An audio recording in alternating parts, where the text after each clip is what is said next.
Your time days Kolkata news में आप सभी का स्वागत है। 4 बजे द पार्क होटल में भव्य कार्यक्रम आयोजित किया, जिसमें उन्होंने लोगों को एंटरप्रेन्योरशिप के बारे में बताया और वहां बैठे लोगों को बिजनेस को लेकर कुछ महत्वपूर्ण बातें किए। कुछ नए आइडिया, कुछ एक्सपीरियंस भी शेयर किए गए।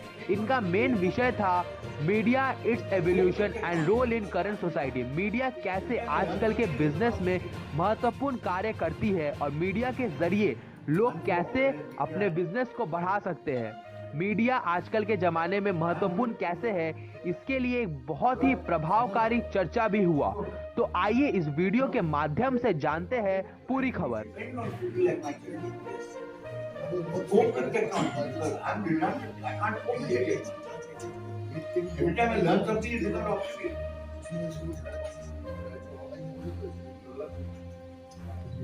One for organized media and traditional media.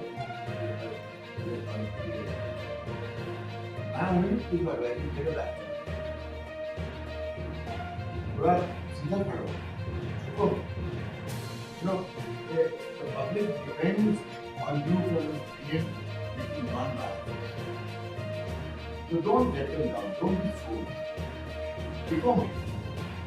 And the kind of behavior.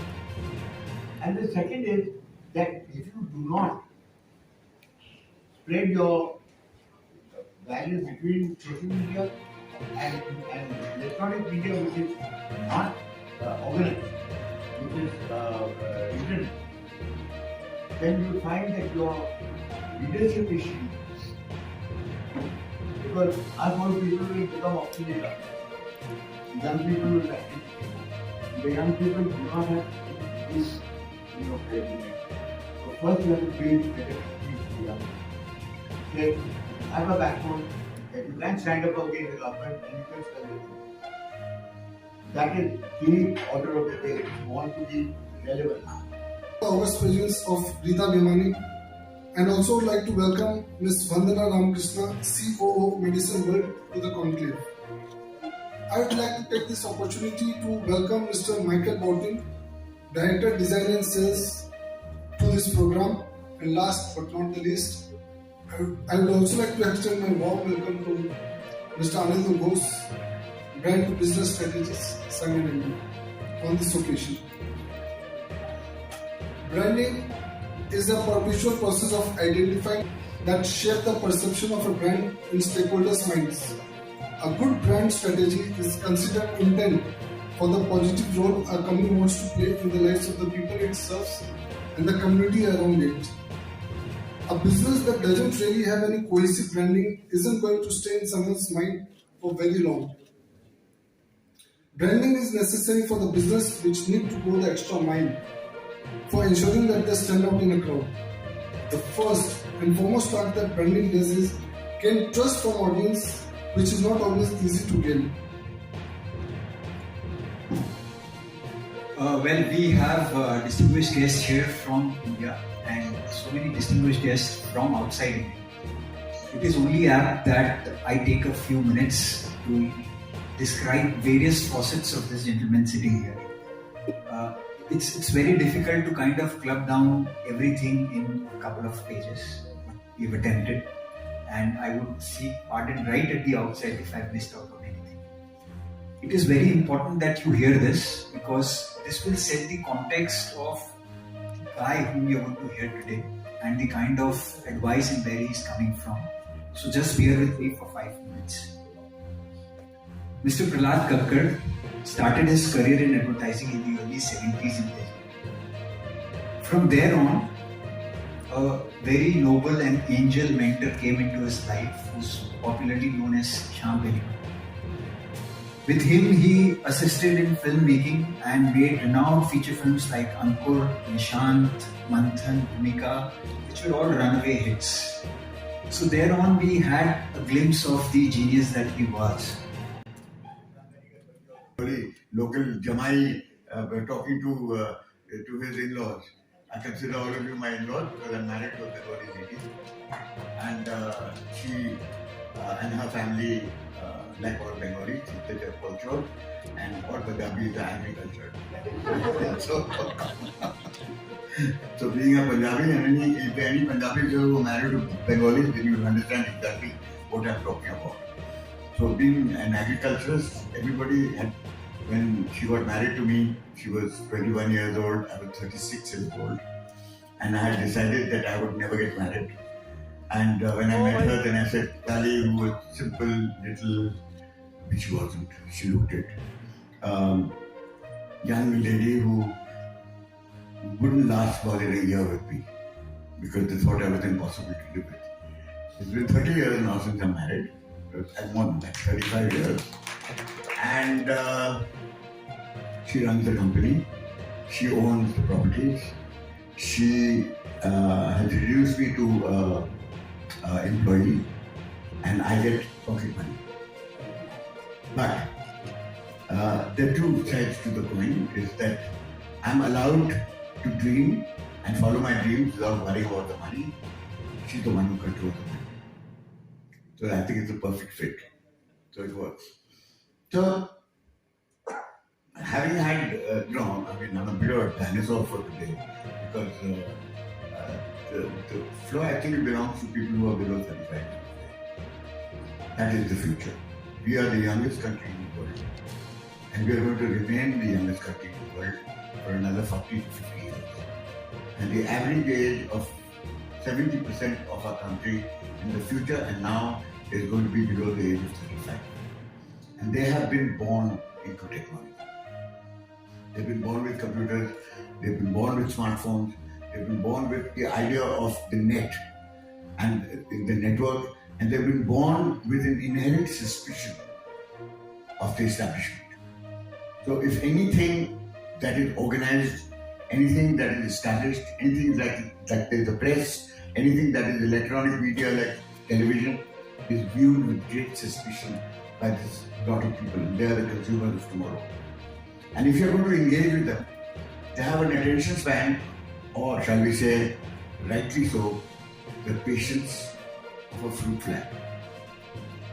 It is precisely 3 seconds. If you don't engage with them in 3 seconds, you lose. And they have so many multiple choices of what to engage with at that particular time when you are trying to get their attention, is that they can shut you out completely. And if you do this consistently with them and engage with them and not hold their attention for more than 3 seconds, then you're history. Because they'll never come back. So the pressure to engage and the pressure to hold attention of the young people who are your consumers today starts in your homes. And when I say it starts in your home, it's that everybody today who is at the age of 40. How many people here are the age of 40? Right? Now you have a problem. And your problem is that you don't understand your children. The problem is that you don't agree with them. They choose not to agree with you. They have a lifestyle of their own, which they intend to actually follow regardless of what you say. And no amount of saying, because my son tells me, he sent me an invitation, he's 31 years old, and he's been living with his girlfriend for the last 8 years. And they sent both of us, her parents and us, his parents, an invitation to a non-marriage. So when I asked them, what is a non-marriage? They said, see, we know each other because we've been around for 8 years. But you guys haven't met each other, so this is an opportunity for both the parents to get to know each other. So if you want to crib to somebody outside of the family, you have somebody to crib to. So it was a non-marriage. We just got together over a weekend in Pondicherry and just got to know each other, cooked, ate, had some fun, and came back. And when I asked my son, why is it that you don't want to get married? He said, why should I take anybody's permission to spend my time with somebody exclusively? When it takes me one day to get married, it takes me 10 years of grief in a court to get out of it.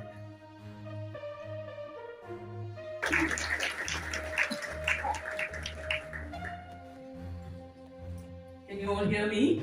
Yes. And thank you, Shushmita, for making life easier for me by introducing the speakers.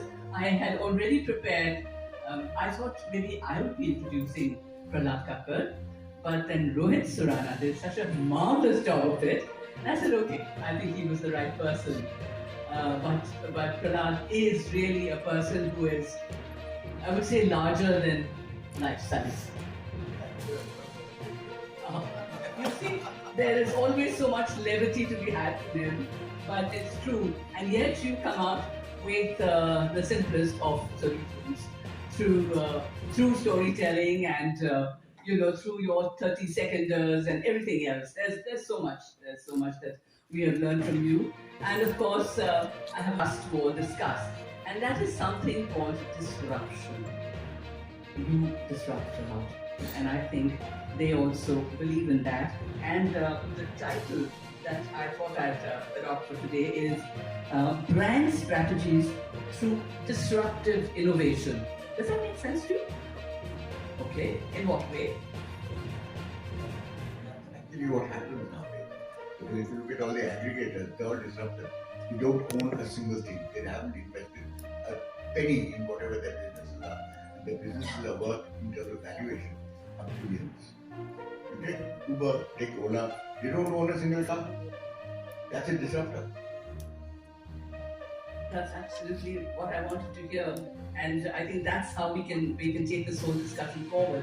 Because at one time, disruption was a bad word. At the time when Namit Bajoria was talking about the fact of the pandemic as such, or pre-pandemic, the disruption was of a different kind. But now when we talk about disruption, I think it's probably more innovation. I'll tell you what's happened. Yes. Because the disruptors have now become a part of the establishment. So anything that's disruption means you are outside of the establishment. That means you are barely legal. That's as close as you can get to. So just because disruptors have been legitimized doesn't mean that you can't disrupt the disruptor. That is your next stage. Disruptive innovation is an innovation that will help create a new market and value network. That's what I was wanting to look at. And eventually go on to disrupt an existing market. And the panel, the Yes. one thing that completely foxes me is I cannot understand how we calculate valuation today for a company because it is illogical. To me, how can a company that is losing money hand over fist be valued at billions of dollars in terms of investment? I just cannot get my head around it. Maybe because I'm too old. But really, I mean, I can't because my motto in life has always been 2 plus 2 is equal to 22. And I still can't calculate. Okay. Maybe we should get into valuation. Maybe we should discuss that. Vandana, I think you were ready to go first, or on you go. I think my first question to you was, in your more of a complex journey today than you ever had before. So, Rita, I think this is terminology is being done by marketing. The new consumer, the evolving consumer. I think evolution is a part of everyone's. Right? People say that technology has to be disruptive. Technology is meant to be disruptive. It is not disruptive, it is not technology. Right? Earlier, if you want to open a factory business, you say, okay, I'll put a manufacturing unit. That was the integral part of business. Today, if you want to open a business, you have to have the technology in place. There's no rocket science to it. But I think disruption, everything comes from understanding the consumer who we are talking to. But Prahlad sir was talking about the storytelling narrative. Do you know the consumer good enough? It's late for you, Michelle, we know that. This question is for Mr. Michelle. I am Sanjay Jain, Textiles Committee Chairman of ICC and MD of Michelle, just we were talking about Australia perception, helping you in selling internationally. What about where are these brands made? I'm sure you must be getting them made outside Australia. So how does it then clash from perception? And that's exactly what I was talking about. There's two things in the brand. One is the storytelling, and two is the product itself, or the service in this case. Take the brands that I'm running now. We have 4 beautiful brands, very different women's wear. designed, sampled, everything's done in Adelaide, but made in China. Yet the perceived value is the fact that it's designed in Australia. For a curated e-marketplace called Zari.com, we're essentially a curated e-marketplace. Vishal, we spoke and we delved at length about value creation. Now, as marketers, you're often seen walking the tightrope between value proposition and pricing elements, right? In a market like Southeast Asia or India, where it's a burgeoning, huge market, primarily of largely youth segments that we address, how important is it for any brand like ours, which is a curated e-marketplace, portal, to be a conscientious brand? When you spoke about China, Vietnam, Bangladesh, there are several glaring, issues that speak about, this. And again, we're talking about perception. I can show you a product that is completely sustainable, completely traceable, A1 factories that you can eat off the floor in China. And I can show you some terrible, terrible products in terrible conditions in Italy. Yet, again, if I pose this to anyone in the room, including the panel, if I said made in China, made in Italy, 9 out of 10 people would say made in Italy is a more luxurious and therefore righteous product than made in China. Yes, we have issues around the world. We have incredible issues around the world in terms of audit requirements, in terms of how we produce, how we source, every step of the way. You can be mad at me for saying that, but it's true. We can make efforts to be better. We can have audits at every step of the way. It doesn't really matter where you're manufacturing. As long as you're doing the right thing at every step of the way, you should be proud of what you do. Unfortunately, there's a lot of players out there that aren't. Brands beyond reproach. Thank you, Michelle. Hi. Maybe it could be an internet question, but let me still ask this. And I'm a 40-year-old, so as you already started the conversation, I'm already on the wrong side of the... I'm 73, going on 18. That's the best. Yeah, I know. So,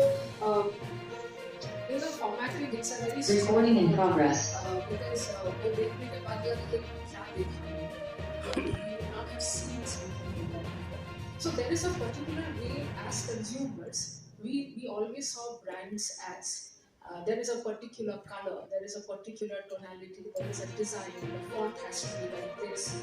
The emotion that comes out, even in a branding, a television commercial, a print ad, came to us in a particular way. I guess that's one of the blocks of the brands. Come to now, today's day and age, where lot of influences, lot of needs being made, where if I shift to a beauty product. What happened is that this is a nine shadi. This is the honeymoon period with influencers. And the fact is that influencers are very rapidly using not only consensus but credibility. Because what has happened is that influencers are mediocre people for large followings of even more mediocre people who have no opinion of their own. And they just follow an influencer whose opinion they follow is also mediocre.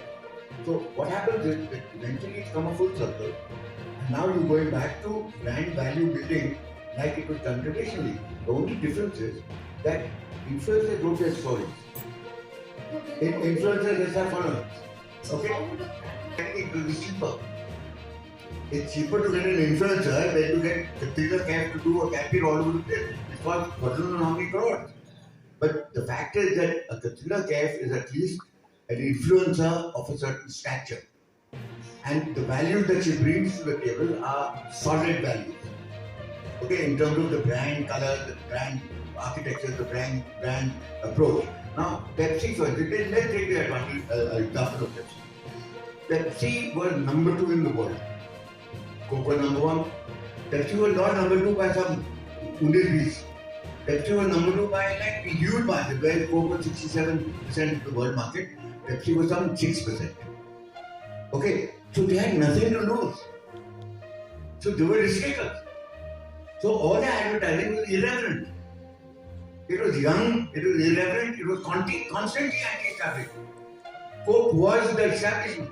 After the 90s, when we were as irreverent as they came, nothing official about it, all the other commercials that we did, they suddenly lost the way. They said, why are we behaving like number 2 when we're actually number 1? So they had a huge problem with identity, which is why they lost market space. So today, Pepsi is not number 2. Pepsi is number 3. Coke is number 1, Thums Up is number 2, and Pepsi is number 3. They just lost the way.